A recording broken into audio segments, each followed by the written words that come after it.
Let's get into the particulars, for example. The $89 million. Did y'all know that part of the agreement is that the owners will match whatever the players contribute up to $250,000 annually to certain causes pertaining to the African-American community? The kind of issues that Colin Kaepernick and others were talking about addressing. We know this. If you don't know it, you know it now. Number two, the NFL, Colin Kaepernick himself, Eric Reid himself, they were never protesting against the National Football League and its owners.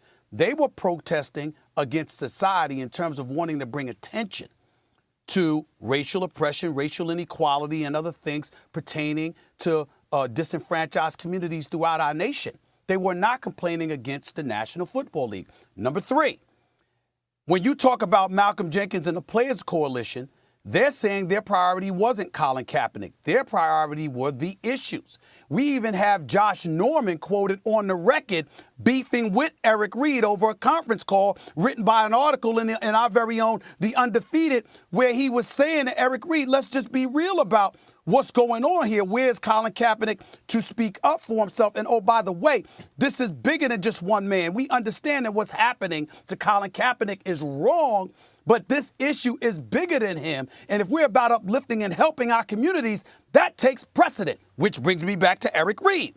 What is Eric Reid's real problem here? Max, you keep pointing to the numbers. You keep pointing to the deal, the intricacies of the deal itself.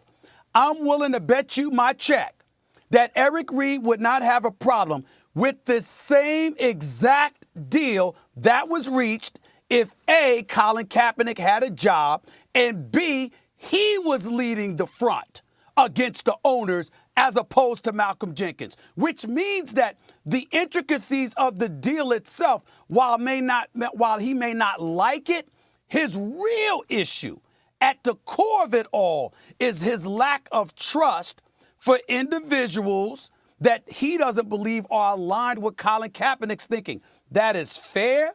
I understand where he is coming from, but in the end, this wasn't about Colin Kaepernick, and it's not about you. And if you want to make it about how Colin Kaepernick, well, guess what? He took this knee, and he's the one that spearheaded this movement. Understand, in a roundabout way, and I'm being totally transparent here, it was really President Donald Trump. Because if Donald Trump doesn't show up at that rally on September 22nd, 2017 in Huntsville, Alabama, and say, I'd fire all those SOBs, Jerry Jones would have never kneeled. And the players wouldn't have locked arms in unison as one entity and brand.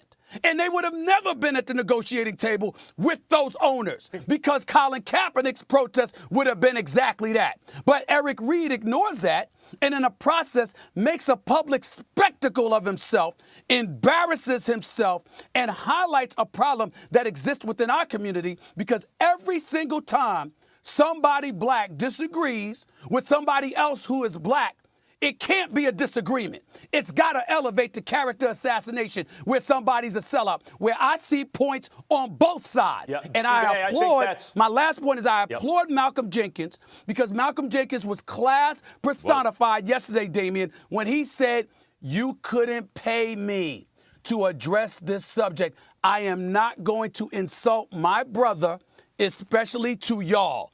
I wish Eric Reid was that kind of man on this particular Sunday. Stephen A. and Damian, I appreciate the point that it feels embarrassing when you have a movement, and this doesn't just happen with black people, Stephen A., or African Americans, which may make you feel better about it. This happens in all kinds of social movements.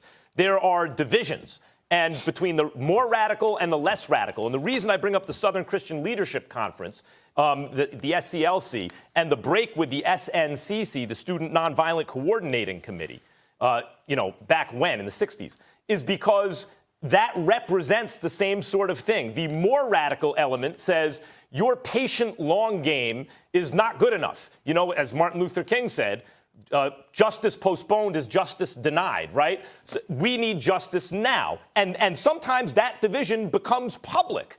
And in this case, it became public. So when I say Eric Reid has a point, I like the way Malcolm Jenkins handled it very much. What I mean is they're kind of illustrating the difference that has occurred in the civil rights movement and in most social movements between the less radical and the more radical. All right, I thought it's just an embarrassing situation. Like I said, on this day, Eric Reid is a smart brother. He's educated. He's a damn good football player, but he embarrassed himself on this Sunday afternoon. He's better than that, and it's a damn shame that he regressed to that point. It really is.